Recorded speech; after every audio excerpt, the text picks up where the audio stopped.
ଯୁକ୍ତ ଦୁଇ ପରୀକ୍ଷାକୁ ନେଇ ଉଚ୍ଚ ମାଧ୍ୟମିକ ଶିକ୍ଷା ପରିଷଦ ବା ସିଏଚସି ପକ୍ଷରୁ ଆସିଛି ବଡ ସୂଚନା।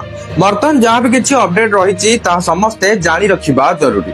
ତେବେ ଚାଲନ୍ତୁ ଆଉ ଡେରି ନ କରି ଫଟାଫଟ ଅପଡେଟଟି ଜାଣିବା। ହେଲେ ତାହା ପୂର୍ବରୁ ଭିଡିଓକୁ ଗୋଟେ ଲାଇକ୍ କରନ୍ତୁ। ଚ୍ୟାନେଲକୁ ନୂଆ ଆସିଥିଲେ ଏବେ ଚ୍ୟାନେଲକୁ ସବସ୍କ୍ରାଇବ କରି ବେଲ ଆଇକନକୁ ପ୍ରେସ କରି ଅଲ ରେ କ୍ଲିକ କରି ରଖିବାକୁ ଜମାରୁ ବି ଭୁଲନ୍ତୁ ନାହିଁ, ଯାହାଦ୍ୱାରା ଯେତେବେଳେ ବି ଯାହା ବି କିଛି ନୂଆ ନୂଆ ଅପଡେଟ ଆସୁଛି ତାହା ଆମର ଏହି ଚ୍ୟାନେଲ ମାଧ୍ୟମରେ ଦେଖିବାକୁ ପାଇଯିବେ।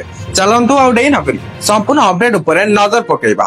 आसंता डिसेंबर 26 रु 30 तारिख जाए युक्त दुई इंटरनाल परीक्षा हेबो।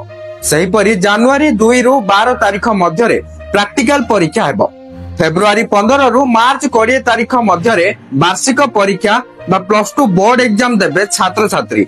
एने उच्च माध्यमिक शिक्षा परिषद बा सीएचसी पक्षरु सूचना दिया जायछि। एही समय सारणी केवल संभाव्य तारिख भाबे घोषणा करा जायछि।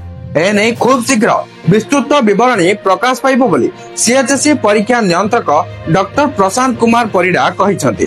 परीक्षा सरीबार 45 दिन मध्यरे फल प्रकाश कराजिबो। एने समस्त प्रकार प्रस्तुति करूची सीएचसी।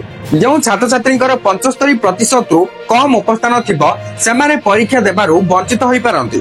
चलित वर्ष उपस्थान को कड़ाकड़ी करा जायछि। युक्त दुई परीक्षा पाई फॉर्म पूरण चलीछि। जो माने फॉर्म पूरण करि नथिबे सेमाने जरिमाना देई फॉर्म पूरण करि परिबे।